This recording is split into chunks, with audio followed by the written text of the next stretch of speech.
Namaskar and hello everybody. I am Dr. Itisri Padhi, Head of the Department Anthropology, BJB Autonomous College, Bhubaneswar, Odisha. Now I am going to discuss the various ways of acquiring mates. Those are prevalent in different tribal communities of the world. Before going to that, let me tell you, marriage in a tribal community is a mere civil contract and doesn't involve many sacramental rituals. In a civilized society, mating becomes marriage when it is culturally approved, socially recognized, and rites and rituals are added to it. Of course, of late, tribals, after coming in contact with outer world, the acculturated tribes, have started incorporating ritual performances in their marriage. And we all know marriage not only brings two individuals together, but two families from the wider network of social organization. The question comes, why there is such a huge variety of ways of acquiring mates that exist in different tribal communities of the world? Is there any objective behind it? The answer is yes. There are two most important objectives behind these varied ways of acquiring mates. The first objective is it shows the methods and procedures in finding out a mate or spouse in a tribal community. And the second objective, which is more important, is it shows the various forms and subforms of tribal marriages, and these varied ways of acquiring mates are also answers and solutions to many psychological, biological, social, and economic solutions of tribal people. Now I am straight moving to the various ways of acquiring mates of the tribal world. During my discussion, I shall be using the word bride price very often because bride price plays a very important role in tribal marriages. And I hope all of you must be understanding what is bride price. Should I refresh your mind? Let me. Bride price is just the opposite of dowry. Dowry is when a boy or the boy's family demands to the girl or the girl's family at the time of marriage, which is paid in terms of cash or kind. Contrary to this, bride price is when a girl or girl's party demands to the boy or boy's party at the time of marriage, which is also paid in terms of cash or kind. I repeat, bride price plays a very important role in the marriages of all tribal communities. Now, of the very large number of ways of acquiring mates, I have chalked down 10 most important ways of acquiring mates that are very much in practice among the tribal societies throughout the world, on the basis of data available from the tribal India. They are probationary marriage, marriage by capture, marriage by trial, marriage by service, marriage by purchase, marriage by exchange, marriage by mutual consent and elopement, proposed and arranged marriage, marriage by intrusion, and the last one is widow marriage. Let us discuss each of these ways in detail. First one, probationary marriage. This type of marriage is mostly found among the Kuki tribal community of Manipur. Here, both boy and girl are fond of each other and they want to get married. But the girl's parents allow the boy to come and stay with their daughter in their own house for a particular period of time. Maybe it is from few weeks to few months as husband and wife. During that period, both boy and girl will try to understand each other, will try to see the sentiments of each other, adjust with each other. After that time is over, if they find themselves suitable and compatible with each other, then they may go for marriage. Otherwise, the boy has to pay compensation in terms of cash to the girl's family, and finally they get separated. Here, because both boy and girl go for a particular period of time as probation, that's why maybe it is called as probationary marriage. Number 2, marriage by capture.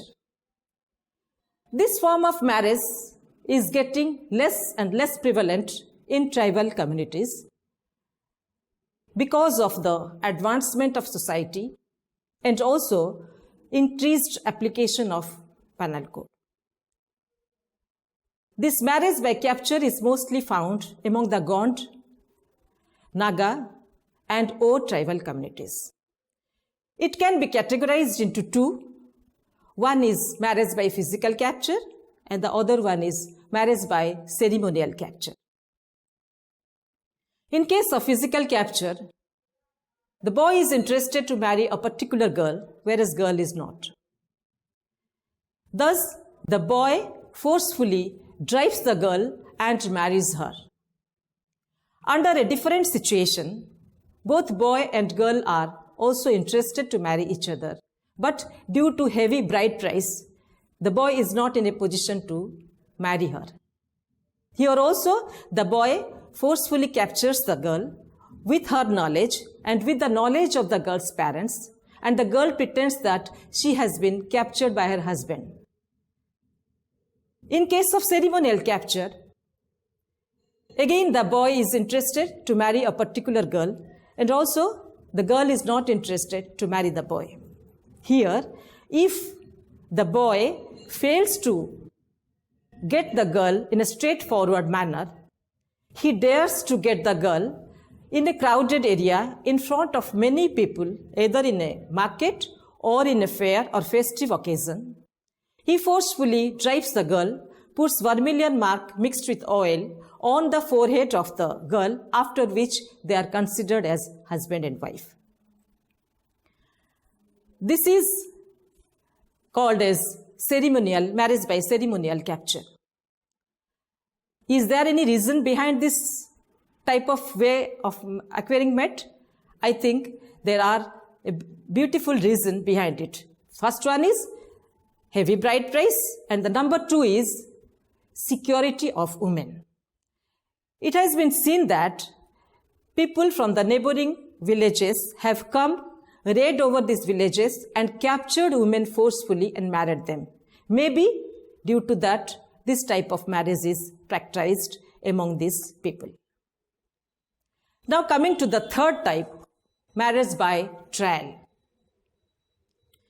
It's a well-known fact that the courage and bravery of a boy counts a lot when marriage of a girl is taken into consideration. Thus, the physical force and capability of the boy is well tested before marriage.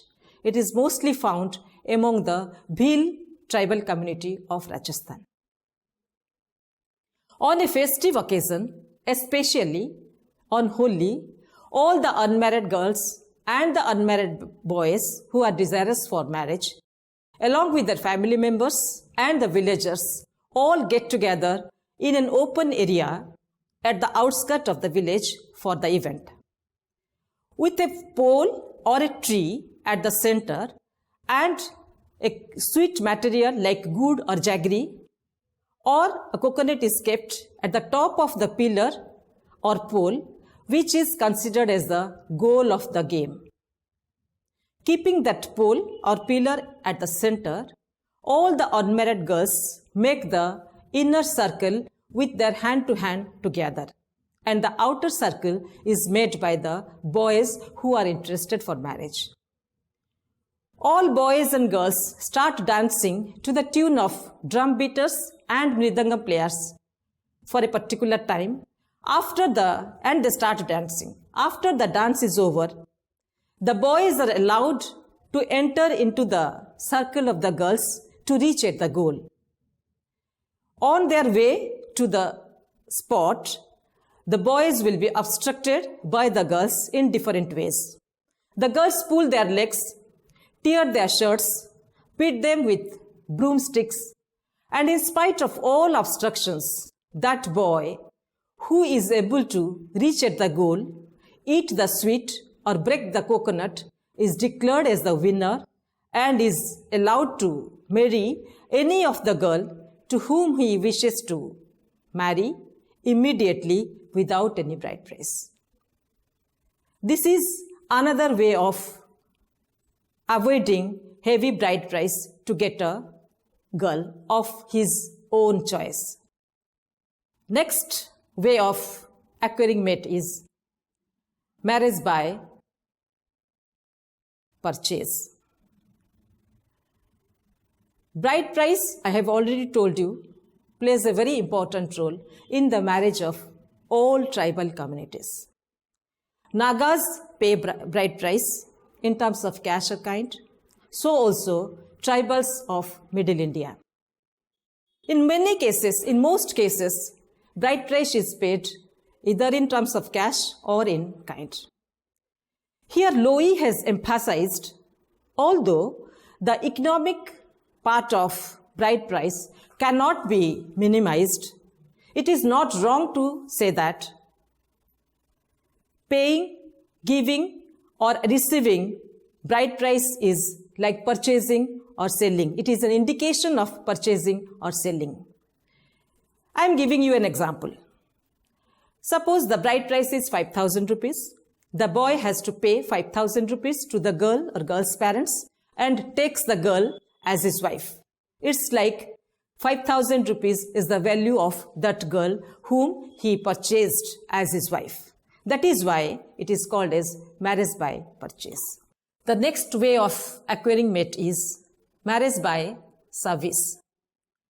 This is also a solution to the exorbitant rate of bride price found among certain tribal communities. This is mostly found among the Gond and Boiga tribal communities. When a boy finds himself not in a position to pay the demanded bride price, he has to render service as a laborer to the would-be father-in-law's house for a particular period of time till his service is considered as equivalent to the bride price.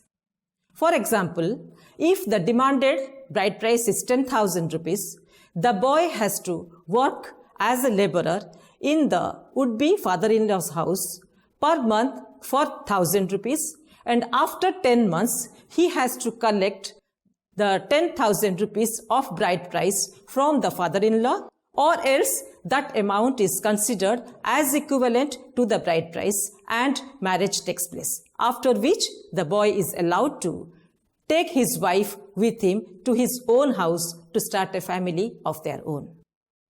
This is called as marriage by suitable service because the bride price, when considered suitable to the service provided by the boy, marriage takes place. The next form of marriage is marriage by exchange. Acquiring mate by exchange is also another way to overcome the difficulty of bride price. Bride price is substituted by exchange of women. Brother and sister of one family get married to sister and brother of another family and get married where bride price doesn't play any role at all. Without any bride price, both marriages take place. This type of marriage is mostly found among the Sauras and Koyas of Andhra Pradesh and also Gand and Boiga. Marriage by exchange signifies social solidarity. It also provides bond with individuals and groups, and it is a good means to overcome the difficulty of bride price. The next variety is marriage by mutual consent and elopement.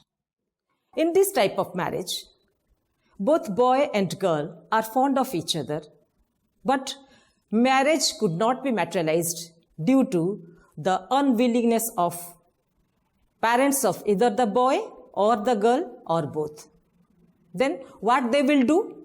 One fine morning, both boy and girl, without the knowledge of any of the family members, they run away and elope. And they get married on their own. They do not come back till they are accepted back by the parents of both boy and girl. This is not confined to any particular tribal community because it is situational and incidental. Then I am moving to the next variety of acquiring mate, which is proposed or arranged marriage. This is also called as negotiation marriage. And this is also considered as the most ideal form of marriage in many tribal communities of the world. Here, parents of both boy and girl and a mediator or a go-between play important roles in materializing the marriage. Choice of boy or girl do not consider much. They are to follow the decisions of their parents. Though the procedure is a bit long because the mediator or the go-between has to give informations about the boy to the girl's family and about the girl to the boy's family. He also plays important role in fixing of the bride price and the type of family of each other as are to be conveyed by the mediator to both families. It takes a long time, and if marriage cannot be materialized, then another mediator, another proposal, another boy for another girl is looked out. So here this is considered as the best form of, the most ideal form of marriage among tribal communities because the decision of the parents dominate over the decision of the boy and girl. Next, marriage by intrusion. This is a very interesting way of getting a mate or spouse. Here, the boy is not interested to marry a girl, but the girl is interested to marry a boy. In case of marriage by capture, we saw the boy was interested, but the girl was not interested. Here, it is just the opposite. The girl is interested to marry a boy, and the boy is not interested. The name indicates intrusion. The girl makes an intrusion. Intrusion means to intrude, to enter forcefully. So one fine morning, the girl interested for that boy declares her intention to marry that particular boy and leaves her own house with her bags and baggages and also takes some sweets and gifts for the boy and the boy's family members to please them. He goes to the boy's house, says she wants to get married to that particular boy to stay as the wife of that boy. She will be refused. She will not be accepted immediately by the boy and the family members. She may be abused. She may be refused food and water.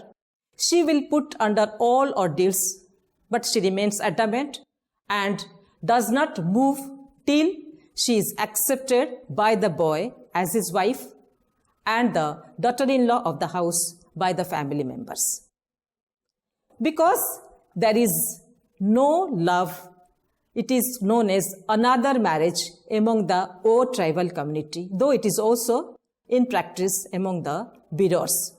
The O call it another marriage, and humiliation and no love is involved in this type of marriage. That's why it is called as another marriage. And the last way of acquiring mate I am going to discuss is widow marriage. Among the Semanaga tribals, one is often obliged to marry one's father's widow other than one's mother. This is because after the death of the husband, the property goes to his widow wife. If the brother of the dead husband wants to have that property, he has to marry the widow sister-in-law. If the son wants to have that property, he has to marry the widow mother, provided she is a stepmother.